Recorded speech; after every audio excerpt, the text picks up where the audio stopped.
Tonight, we're very, very fortunate to have a wonderful poet who's bringing out her new book on Verity Press or Kelsey Books, which Jennifer Kelly is also published on Kelsey Books. And is it Jean?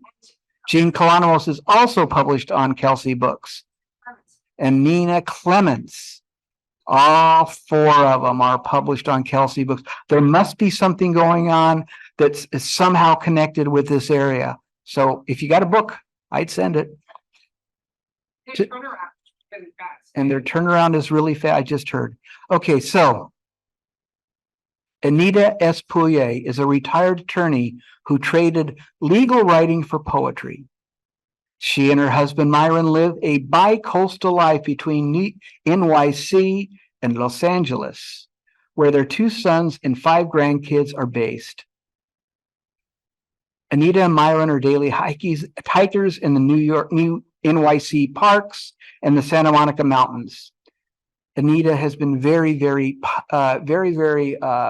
busy and part of the poetry community in Southern California, in particular, the Mid-Coast Poetry. And so we're really happy to have her here. And just to let you know, especially you open mic people, Myron is a retired psychiatrist. So as you are reading, keep that in mind. Anita's chapbooks, Perfect Diet, The Lovely Mundane Sounds of Morning, and her books, The Butcher's Diamond and Toast, were published by Finishing Line Press. Her latest book, Paradise Reexamined, is published by Kelsey Books and is available this evening. Her poems appeared in many journals, and her work is included in many anthologies. She's been a featured poet on the Writer's Almanac and Cultural Daily. Anita.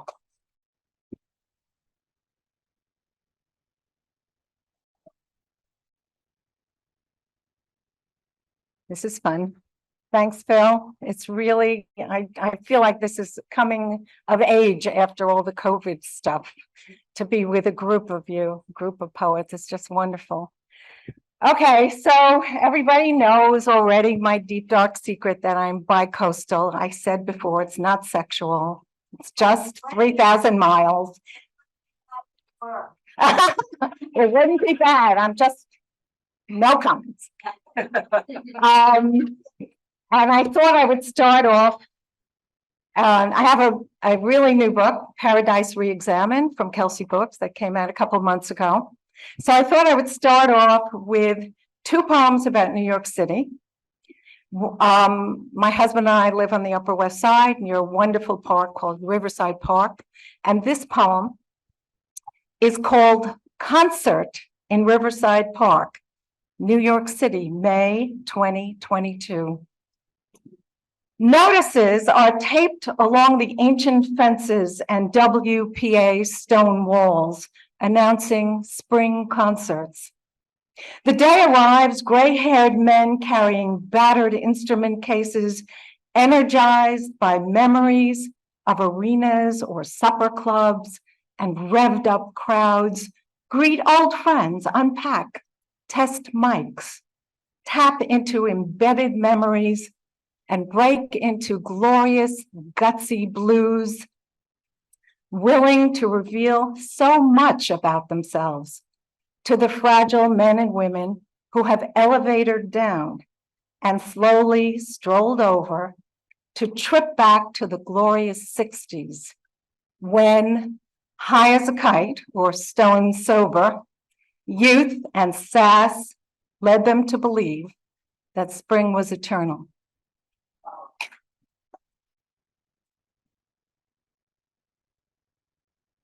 This second New York City, you ride the subways and the buses. I have a lot of subway and buses poems. This is a very brief one from the book before this, Toast, that came out about 2 years ago. And this one is called 9 a.m. on the 96th Street Crosstown Bus. 9 a.m. on the 96th Street Crosstown Bus, talkative 4-year-old girl sits next to me, I smile at her. She starts chatting, asking all kinds of questions. Do I have kids? Where am I going? What am I doing? I answer as simply and appropriately as I can. Finally, almost at Lexington Avenue, where I get off, she asks if I have a father. No, I answer. I had a father, but he died years ago. Shot, she asks authoritatively. No, I answer. He was very old and died of old age. Old age, she echoes, puzzled. Died of old age? Yes, I say, waving goodbye, wondering what just happened.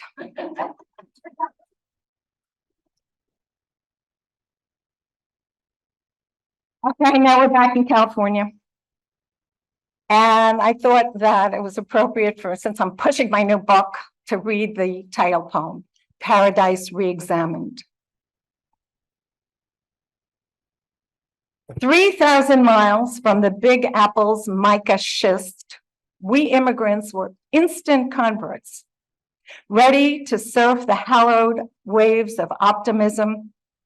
We took note of idyllic homes nestled in cozy canyons, boasting spectacular vistas from lush mountains or close enough to kiss the sea. What views, what magic, what paradise.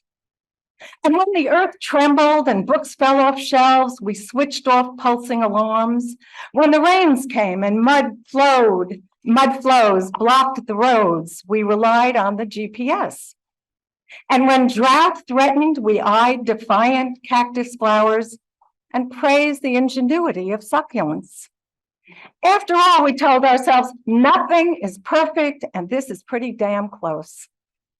Until embers tossed by the Santa Anas burnt homes and vineyards, hospitals and schools, while seductive sky-high palms, immigrants like ourselves, swayed like nubile pole dancers to the crackling beat of the eerie bovine lowing of downed wires.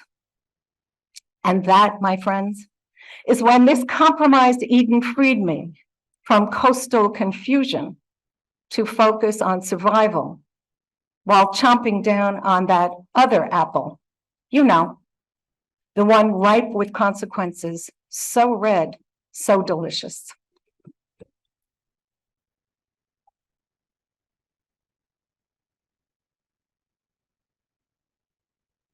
One more Halloween, one more poem about Halloween. I figured it's almost the right season, and it's another California poem. Almost Halloween. Here in California, it is October, almost Halloween. To my Eastern eye, the colors are off. No orange, no rust. In the pumpkin patch of a seasonal entrepreneur, stacked pumpkins bake in the relentless sun as small, pitiful palm tree shadows offer these huge gourds no protection. The grasses are dry, the heat intense. The nasty wind has a name. The Santa Ana's bluster and plot with evil intentions scouring arid earth for one small spark and the chance to let it fly. And boom, the holiday begins.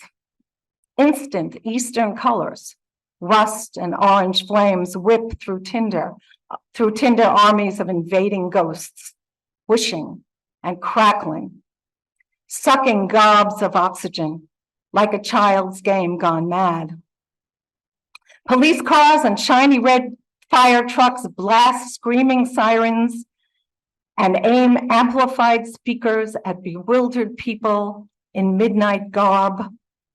Nightmares break free as small children and grandparents are snatched from warm beds, thrown into cars, raced to safety, wondering if this is the true Day of the Dead or some kind of well-disguised trick with a yummy treat to follow.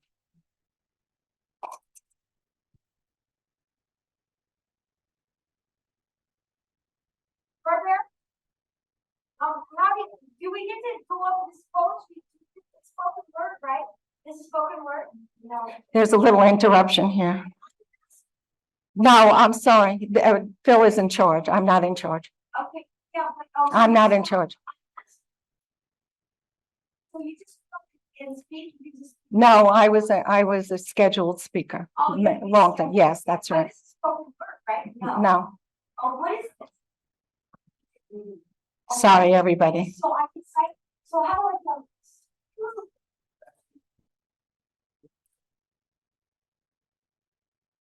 Okay, Tired and sure. we have a problem. Yeah. So, It's okay. okay, so, yeah. I'd like to continue, but there's a bit of a raucous going on. I'm not quite, Okay. Yeah, that's not. You don't tell me what to do. I tell you what to do. Understand me? oh boy. Oh, excuse me. Okay, so I thought that there was a somewhat political poem, but it's very timely. It was actually written way before the Barbie movie came out, and I'm sure most of you have seen it. When one of my friends who's here was doing an art project with Barbie dolls, and I started to write some poems about that project, the photographs of that project. And so this poem is called If, with a tip of the hat to Rudyard Kipling for that if Barbie discovers that Ken is a proud boy.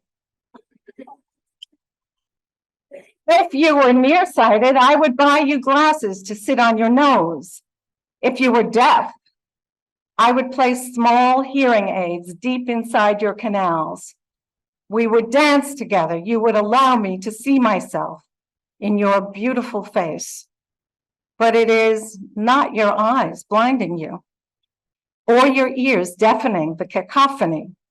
It is your untouchable, unreachable mind. And I am unable to translate from the sidelines, drowning in love while watching you ride the swells of hate.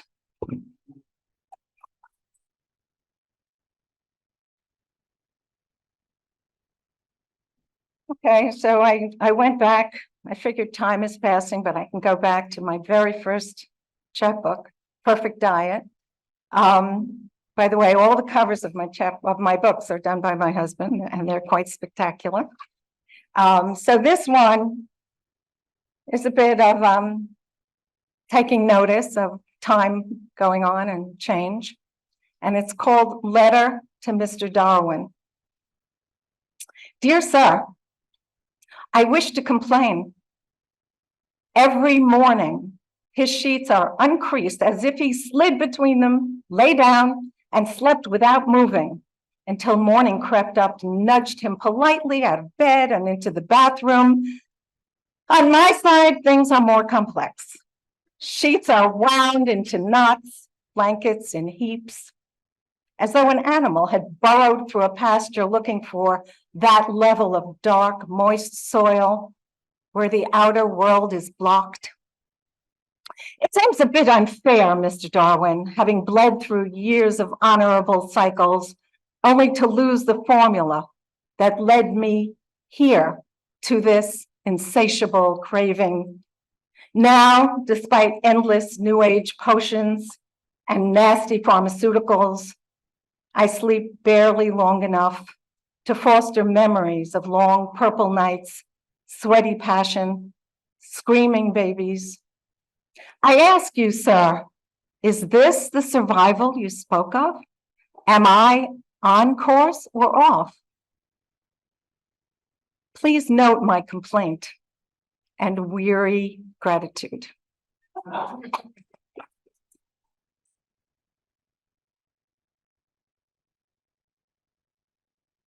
So this is a little, I have two sons involved in the tech world, and I don't know shit about it. But I do my best, and I make a lot of nasty comments about it. And this is a poem that actually was in the New York Times. and it's a short one with a little commentary on the art of texting. Texting. Consider giving up INGs, vowels, complex sentences, abandoning adjectives, nothing left to parse. Spin a weave of silent sound bites, paperless symbols, unrestrained by punctuation, string word remnants together until naked towers of abbreviations and slang and symbols strip bare the raw meat of language, once the essence of human experience. Spit out with a masticated pulp, decorate with a smiley face, not all that much to LOL about.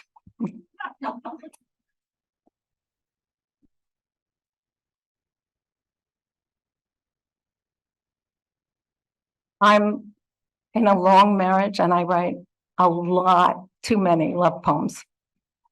I thought I'd do two, just two. And one of them is the title poem from my chapbook, Sounds of Morning. That's MORNING. Sounds of Morning. Sleep has infused his brain with energy transformed into words. I watch his mouth moving, his disheveled silvery hair, his familiar faraway look.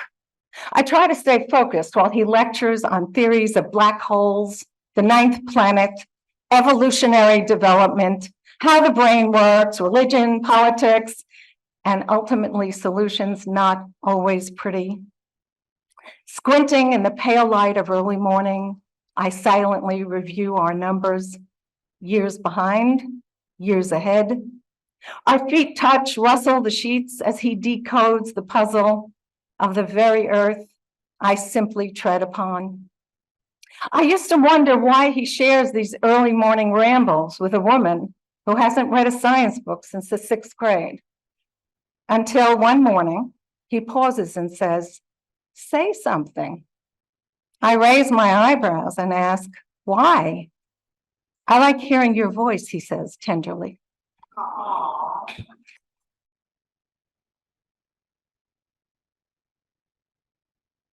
Just two more. I usually look to Phil, but I don't know where he is to say how my timing is. Okay.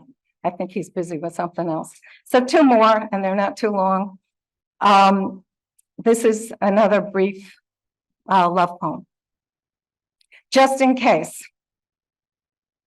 Just in case you receive a text message from my phone soon after I die, ignore it. Rest assured it will not be from me. Don't hesitate to cancel the account, scatter the ashes.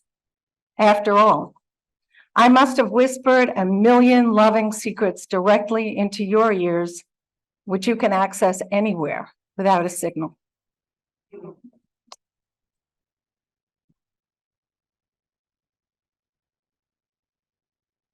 And then last, this is a very new poem. Marsha and Elaine and Florence are going to see it in workshop on Tuesday. But I thought I'd end with something new. I guess it is a sort of coming of age. You reach a certain age and look back on poems you've had a lifelong relationship with, such as Dylan Thomas's "Do Not Go Gentle Into That Good Night." Old age should burn and rave at end of day. You know the one, everybody knows it. So this is, at a certain age, this poem began to puzzle me. And that's how this poem came about. And it's called, "Is This What You Meant by Burn and Rave, Mr. Thomas?" Having outlived a variety of expectations, is this a gentle reminder to redefine in anger? Or were you simply granting permission to flail and weep while inching boldly into the final storm of the inevitable?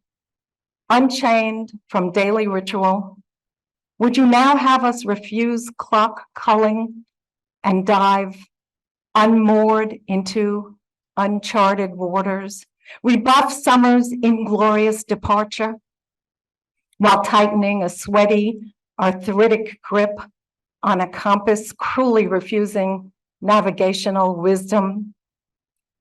Or were your words an arrogant dare to re-engage in furious adolescent dialectics about the meaning of a life well lived?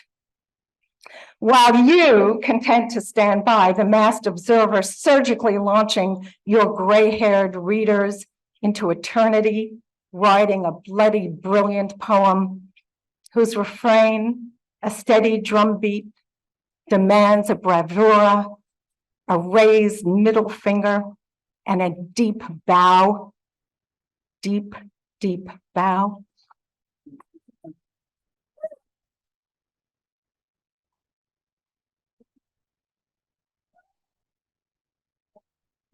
Your son just came in the room. Oh, no. Jake just entered. That's my grandson. Oh, Jake? Yeah. Do it, you try it. Okay, okay, all right, okay, all right. In fact, Halfway in. all right, okay. Hi, Jake.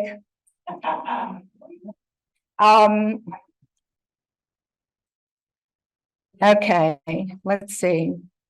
Oh, I know, this is a poem sort of about Jake.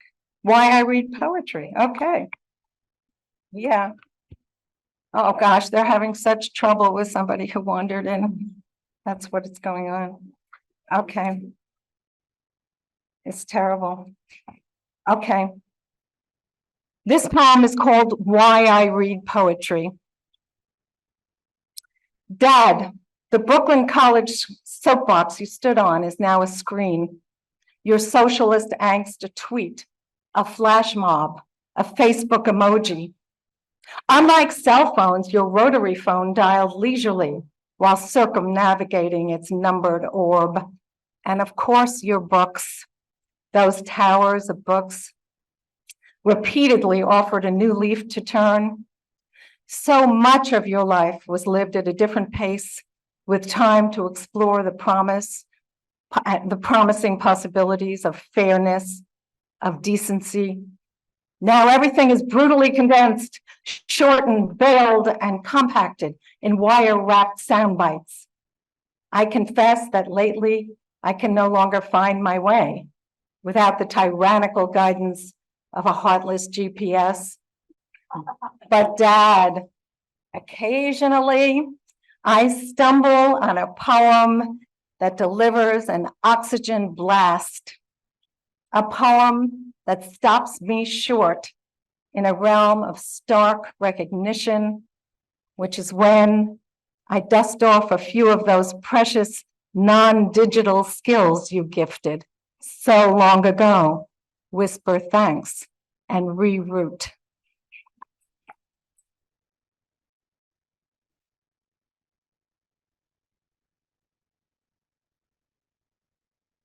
I'm looking for something quickly that might,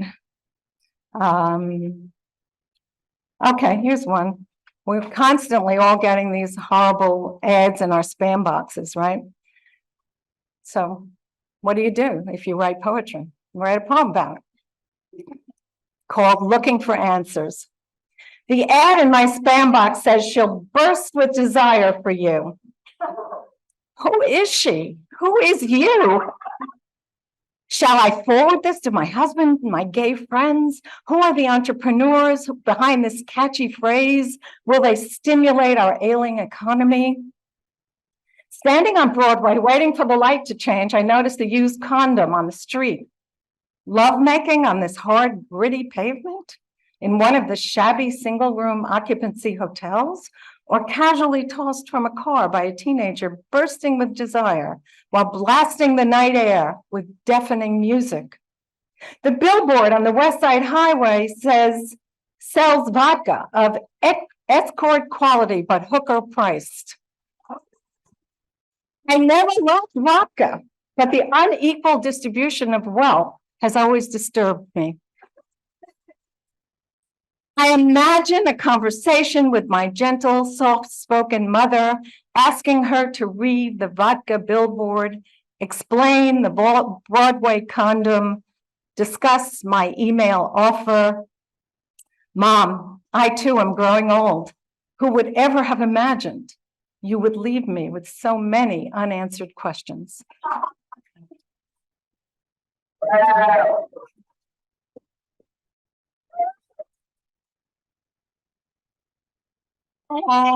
Thanks for coming. Emojis.